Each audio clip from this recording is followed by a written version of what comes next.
Hello दोस्तों, welcome to प्रीतीज़ diary. एक बार फिर से आप सभी का मेरे चैनल में बहुत बहुत स्वागत है और उम्मीद करती हूँ कि आप सभी स्वस्थ होंगे और अपने जीवन में मस्त होंगे। और अगर पहली बार आप मेरे चैनल पर विज़िट कर रहे हैं तो प्लीज़ चैनल को लाइक और सब्सक्राइब करना बिल्कुल मत भूलिएगा। वीडियो में एंड तक जुड़े रहिएगा। तो आज के ब्लॉग की शुरुआत हुई है संडे मॉर्निंग से और सुबह के जो काम थे वो सारे ख़त्म हो चुके हैं और मैं आ गई हूँ किचन में। और आज बच्चों की फरमाइश थी फिंगर फ्राइज़ खाने की, तो बस यहाँ पर वही बनने वाले हैं। और इसके लिए मेरे पास ये जो है फिंगर चिप्स मेकर है, तो मैं इसी का इस्तेमाल करती हूँ। और कभी कभी ऐसा होता है कि बच्चों की फरमाइश से भी हमें कुछ चीज़ें बनानी पड़ती हैं।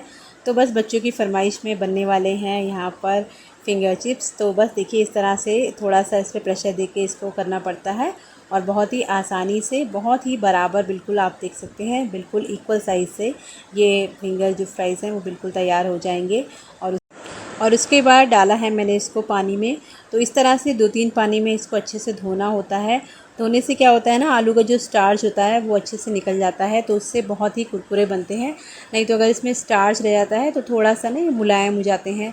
तो यहाँ पर देखिए, एक पानी से मैं इसको इस तरह से अच्छे से मल के धो लूँगी और उसके बाद 2-3 पानी से आपको इसको अच्छे से साफ़ करके धो लेना है। और उसके बाद अगर आप पहले से तैयारी कर चुके हैं तब तो थोड़ी देर के लिए इसको रख दीजिए, वैसे ही ये ड्राई हो जाते हैं। और अगर आप तुरंत बना रहे हैं तो कोई भी आप सूती कपड़ा ले लीजिए और उस पर इस तरह से रख के इसको पोंछ दीजिए। तो ये देखिए, यहाँ पर हमारी सारी तैयारी हो चुकी है और तेल हो चुका है गरम। और इसमें डाल देंगे सारे फिंगर चिप्स। तो तेल जो है थोड़ा सा आप तेज़ आंच पर रखिएगा, अगर आप धीमी आंच पर रखेंगे ना तो ये बहुत ज़्यादा तेल पी लेते हैं। और अब इसको 2-3 मिनट के लिए अच्छे से तलने देंगे और बस उलटते पुलटते रहिए ताकि चिपके नहीं। और आप चाहें ना तो इस पर बेसन की कोटिंग करके भी बना सकते हैं, वो भी बहुत ही अच्छे लगते हैं। लेकिन मेरे बच्चों को इस तरह से पसंद है तो मैं ऐसे ही बना रही हूँ। और वैसे जब इसमें चावल का आटा और बेसन की कोटिंग करके भी बनाते हैं ना तो बहुत ही टेस्टी बनते हैं, बिल्कुल क्रिस्पी से बनते हैं। तो यहाँ पर जो है मैं इसको अच्छे से फ्राई कर रही हूँ और बच्चे नहा धो के हो चुके हैं तैयार और वो लोग कर रहे हैं वेट। तो संडे को यही होता है, कुछ भी बच्चों की मनपसंद की चीज़ बनती है, क्योंकि डेली टिफ़िन के लिए तो बच्चों को ये सब चीज़ें नहीं दे सकते हैं। तो संडे का दिन मैंने ऐसा रखा है जिसमें बच्चों की फरमाइश की कोई चीज़ बनती है। तो आज बच्चों की फरमाइश थी तो कभी कभी उनके मन की भी सुननी पड़ती है। तो यहाँ पर ये अच्छे से फ्राई हो गए हैं और बिल्कुल गोल्डन ब्राउन आपको कर लेने हैं। और उसके बाद बस मैं इसको पेपर पे निकालूंगी ताकि जो भी एक्स्ट्रा ऑयल है वो निकल जाए। और उसके बाद इसमें मैं डालूँगी थोड़ा सा चाट मसाला, नमक, लाल मिर्च और थोड़ी सी सूखी खटाई। और अगर आप चाहें तो इसमें और भी जो ऑरिगेनो होता है वो भी ऐड कर सकते हैं, उससे भी ना फ्लेवर बहुत ही अच्छा होता है। तो मैं यहाँ पर मिर्च जो है वो कम रखूँगी क्योंकि बच्चे खाने वाले हैं। और मेरा छोटा वाला बेटा जो है उसके तो ये फेवरेट हैं, तो बस उसी की फरमाइश पर आज ये बन रहा है। तो बस इसमें मसाले डाल देंगे। सारे मसाले गरम फिंगर चिप्स पर ही डालिए तो ये बहुत ही अच्छे से इस पर कोट हो जाते हैं। और बस इस तरह से इसको थोड़ा सा घुमा के चला दीजिए तो ये अच्छे से मिक्स हो जाएंगे। और लीजिए, हो गए हैं हमारे फिंगर चिप्स तैयार, या आप कह लीजिए फ्रेंच फ्राइज़। तो जिस तरह से भी आप इसको खाना चाहते हैं वैसे खा सकते हैं, चाहे आप सॉस के साथ भी इसको सर्व कर सकते हैं। या तो हमारे घर में जो भी चीज़ बनती है सबसे पहले लगता है हमारे लड्डू गोपाल को भोग। तो यहाँ पर पूजा हो चुकी है और सबसे पहले यहाँ पर ठाकुर जी को भोग लगेगा। तो ऐसी जो भी चीज़ें जिसमें प्याज लहसुन नहीं होता है तो मैं अपने भगवान को ज़रूर उसका भोग लगाती हूँ। तो अभी आ गई थी मैं छत पर, मुझे लेना था कड़ी पत्ता और ये व्यू देख के ना मेरा दिल बहुत खुश हो गया, तो सोचा आपके साथ ज़रूर शेयर करती हूँ। देखिए मेरे पौधे जो हैं कितने अच्छे लश ग्रीन हो गए हैं बिल्कुल। और बस मैंने इसमें थोड़ी सी ना गुड़ाई की है और जो भी एक्स्ट्रा घास फूस थी वो निकाली है। और ये पता नहीं कौन सी तुलसा जी इसको कहा जाता है, ये हमारे गार्डन में बहुत ही हो गई है और पता नहीं इसका नाम क्या है, लेकिन कहते हैं कि ये तुलसा जी है, तो इसलिए मैंने इसको गमले से उखाड़ा नहीं है। और इस टाइम देखिए मेरे चंपा के पौधे में भी फूल आने लगे हैं। तो बहुत दिनों से इंतज़ार था, अभी एक आधी निकल रहा था लेकिन इस समय जो है बंच में निकले हैं। और आ गई थी मैं नीचे क्योंकि यहाँ पर लगी हुई है मशीन और गर्मी का हाल इतना ज़्यादा बुरा है ना, वही मैं आपको दिखा रही थी कि देखिए कितनी गर्मी है, बहुत तेज़ धूप हो रही है। और बस यहाँ पर मेरे कपड़े जो हैं लगभग धुल ही चुके हैं, तो बस मैं उसी का वेट कर रही थी। तो बस 11 मिनट रह गए हैं, उसके बाद मेरे कपड़े भी धुल चुके हैं। और संडे को यही होता है, काम जो है वो चलते रहते हैं और क्योंकि बच्चे और हस्बैंड घर पर होते हैं ना तो थोड़ा सा लेट भी हो जाता है। तो अभी बजे हैं 10:30 और देखिए मैं आपको पूरे घर का लुक दिखा रही हूँ। अच्छे से मैंने साफ़ सफाई कर दी है और सुबह की मेहनत के बाद जब साफ़ सुथरा घर देखो ना तो दिल बहुत खुश हो जाता है।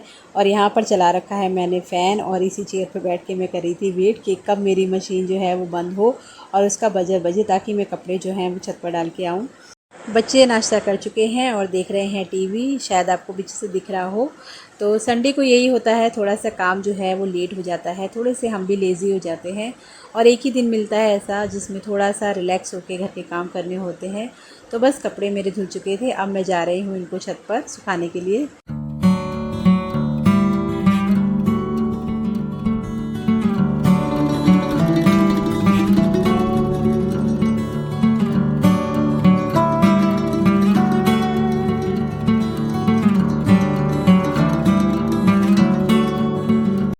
और नीचे जितनी ज़्यादा गर्मी हो रही थी छत पर उतने ही अच्छा मौसम हो रहा है, बहुत ही अच्छी हवा चल रही है और बादल आप देख सकते हैं बिल्कुल तैयार खड़े हैं और कभी भी बारिश हो सकती है। तो फटाफट मैं सुखा लेती हूँ अपने कपड़े।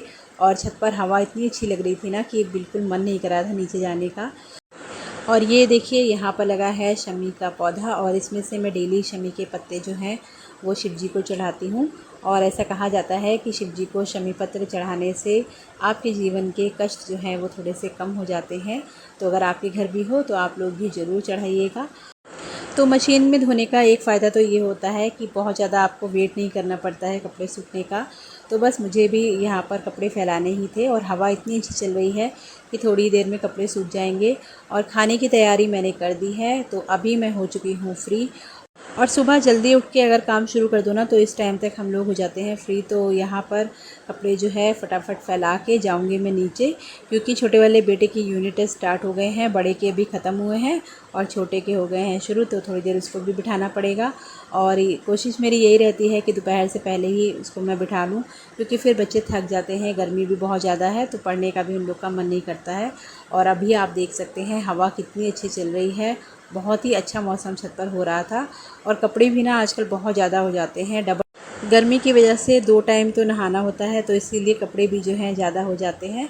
तो बस कपड़े यहाँ पर मेरे सूख चुके थे और थोड़ी देर मैं छत पर एंजॉय करूँगी हवा को और उसके बाद जाऊँगी नीचे। और जब ऐसा मौसम होता है ना तो फिर अंदर कमरों में बहुत ज़्यादा गर्मी हो जाती है। और कपड़े यहाँ पर मैंने सुखा दिए थे, उसके बाद 10-15 मिनट छत पर टहलने के बाद अब मैं जा रही हूँ नीचे, क्योंकि मैं नीचे दाल रख के आई थी तो वो हो गई है। तो बस यही होता है, काम जो है एक के बाद एक याद आते रहते हैं और इसी तरह से दिन गुजर जाता है, पता भी नहीं चलता है।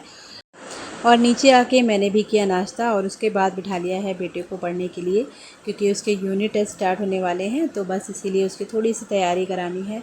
तो बच्चों के साथ ऐसा होता है ना कि जितनी देर वो पढ़ते हैं उतनी देर आपको वहीं पर बैठना होता है, नहीं तो फिर वो गड़बड़ करने लगते हैं। तो यहाँ पर मैंने उसको कुछ वर्क दिया है तो वही वो कर रहा है। और ऐसा होता है कि बच्चे जो हैं इंग्लिश और मैथ्स तो बहुत अच्छे से पढ़ लेते हैं, लेकिन हिंदी पढ़ने में उन्हें काफ़ी दिक्कत आती है। तो यहाँ पर आरब को ये सब लर्न था तो वो फटाफट मुझे आंसर दिए जा रहा था और बहुत ही खुश था कि मुझे ये सब आता है, मैं बहुत अच्छे से कर लूँगा। लेकिन फिर भी अपने दिल की तसल्ली के लिए एक बार कंफर्म करना ज़रूरी था, इसीलिए मैंने उसको सब कुछ रिटर्न में दिया है और वो मुझे करके दिखा रहा है। तो थोड़ा बहुत ध्यान बच्चों पे देना भी ज़रूरी है। और बस यहाँ पर उसको होमवर्क कराने के बाद में अब हम लोग हो गए हैं फ्री। तो यहाँ पर आप देख सकते हैं बच्चों की मस्ती चल रही है और बड़ा वाला बेटा जो है वो खुश इसलिए हो रहा है क्योंकि उसके यूनिट टेस्ट ख़त्म हो चुके हैं, तो वो उसको ज्ञान दे रहा था कि अच्छे से बैठ के पढ़ाई करो वरना नंबर कम आएंगे। तो बस यही होता है, जब ये दोनों लोग घर पे होते हैं ना तो फिर इनके झगड़े जो हैं वो निपटाने पड़ते हैं। और आरफ को पढ़ाने के बाद मैं चली गई थी किचन में और बनाया सबके लिए लंच। और लंच में आज बिल्कुल सिंपल खाना है, दाल चावल सब्जी रोटी और चटनी। तो आइए आप लोग भी खा लीजिए। और उसके बाद हम लोगों ने किया खाना पीना, और जब सब साथ में खाते हैं ना तो फिर बहुत ही अच्छा लगता है। और हमारे यहाँ हम लोग इस तरह से नीचे बैठकर ही खाना खाते हैं।